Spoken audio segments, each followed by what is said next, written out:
안녕하세요. 토방김 사장입니다. 여러분의 토방에서 머리를 식혀드리고자 준비한 분석입니다. EFL컵 결승 경기로 준비했으며 분석 시작 전에 구독과 좋아요는 저에게 큰 힘이 되니 구독과 좋아요 한번 부탁드리겠습니다. 모든 경기를 분석하지 못하니 꼭 알람 설정을 해두시고 긴급하게 올라가는 영상에 대한 분석과 정보 및 결과 예측을 놓치지 마시기 바랍니다. 이외 더 다양한 경기의 배당 추적과 분석 및 결과 예측이 필요하시다면 고정 댓글에 링크로 연락 주시면 더 많은 도움을 드릴 수 있도록 하겠습니다. 금일 경기는 맨체스터 유나이티드와 뉴캐슬의 경기입니다. 드디어 치러지게 되는 EFL컵 결승전입니다.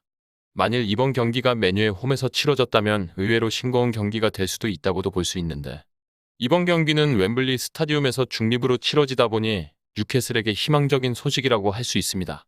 일정상으로도 이번 결승전으로 인해 리그 경기도 연기된 뉴캐슬이고 그렇다 보니 최근 유로파에서 바르셀로나와 경기를 치르고 이틀 휴식 후 경기를 치르는 메뉴보다 체력적으로 여유로운 상황에 있는 것도 강점으로 다가갈 수 있습니다. 메뉴는 2월 일정 자체가 너무 빠듯하게 치러지고 있고 이번 경기에서 과연 체력적으로 열세인 부분을 어떻게 극복할 수 있을지가 궁금해집니다. 우선 두 팀의 선수단 상황을 본다면 메뉴는 지난 바르셀로나와의 경기와는 조금 다른 구성이 될 수 있습니다. 기본적으로 베고르스트의 활약이 너무 미미하다는 것이 아쉬운 것 같습니다. 지속적으로 기용이 되고는 있지만 실질적인 활약이 부족한 상황이고 베고르스트의 포지션에서 역할을 페르난데스가 전부 커버하는 모습이 나오다 보니 영향력이 없다는 것입니다. 차라리 레시포드 원톱의 산초, 페르난데스 그리고 안토니로 구성하는 것이 가장 이상적이지 않나라는 생각이 더 크게 다가오고 현재 화면상에는 달롯이 윙백에 있으나 여전히 완비사카의 출전 가능성이 더 높아 보인다고 판단됩니다. 한편 뉴캐슬은 닉 포프가 이번 경기에 뛰지 못하다 보니 카리우스가 최종 수문장으로 출전한다는 점이 가장 치명적입니다. 그나마 생막시맨과 윌슨이 돌아오는 상황의 포지션도 안정적으로 바뀔 수 있습니다. 이전 분석에서 언급드린 바와 같이 조엘링톤과 알미론을 모두 이선에서 활용하는 전술은 득점력에서 너무 저조하기에 점유율 자체는 올리면서 빌드업까지는 개선사항이 있겠지만 결국 골을 못 넣는다는 단점을 메우기 힘들었습니다. 하지만 현재 화면상의 4-3-3 포메이션이라면 뉴캐슬의 압박도 결코 만만치 않을 것이라고 볼 수 있습니다. 다만 두 팀의 이전 리그에서 10월 가졌던 맞대결을 본다면 메뉴가 더 상황이 좋아 보일 수 있습니다. 당시 레시포드가 호날두에 밀려 후반 72분 교체 출전해서 활약한 것이 고작이었고 이외 라인업을 본다면 앞서 제가 언급드린 바와 공격진에서 다를 게 없어지는데 결과적으로 현재 레시포드의 득점 페이스를 고려했을 때 당시와 같은 0대0의 상황을 바라기는 뉴캐슬에게 힘들어 보입니다.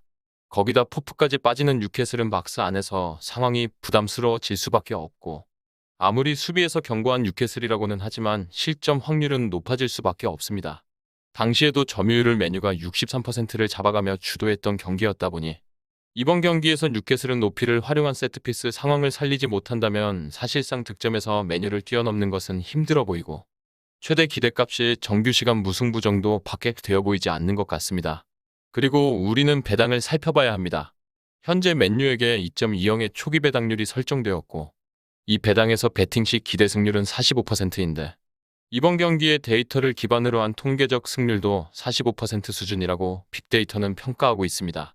특히 최근까지도 뉴캐슬이 꾸준히 실점을 기록하며 클린시트를 보여준 지 오랜 시간이 지나 보일 정도로 수비가 흔들리고 있다 보니 이전 뉴캐슬의 기세에 있다고 보기 어렵다는 점에서 업셋 확률은 낮게 평가되고 있습니다.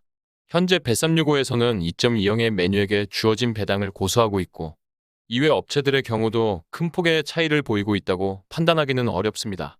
다만 이마저도 하락세의 흐름에 있다 보니 기세는 맨유 쪽에 있다고 볼 수 있습니다. 이번 경기를 베팅함에 있어서 메뉴의 승리를 보는 분들이 상당히 많을 것이라 보여지고 이 접근을 가져가기 위해서는 두 가지 부분에서 메뉴에게 신뢰를 보여야 할 것입니다. 첫 번째는 레시포드의 컨디션입니다. 지난 바르셀로나전에서 부상 의심을 하게 되는 상황으로 경기를 마무리했고 이번 경기에서 온전한 컨디션에서 출전이 가능하냐는 것입니다. 그리고 이와 연계될 수 있는 두 번째 요소는 휴식일입니다. 레시포드는 특히 이틀 휴식 후 경기가 부담될 수 있고 이외 선수들도 최근 3-4일 간격으로 계속 경기를 치러온 메뉴였다 보니 지치는 상황에 있다는 것도 무시할 수는 없을 것입니다.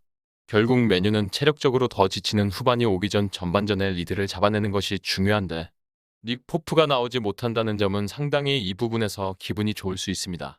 그리고 뉴캐슬의 경우에도 전방 라인이 이제 어느 정도 회복되어 맨유보다 많은 움직임을 가져가려 할 것이라는 것을 고려한다면 현재 2.5점 기준에서 언더가 책정이 되어 있지만 이에 대한 접근은 배제하게 만드는 것 같습니다.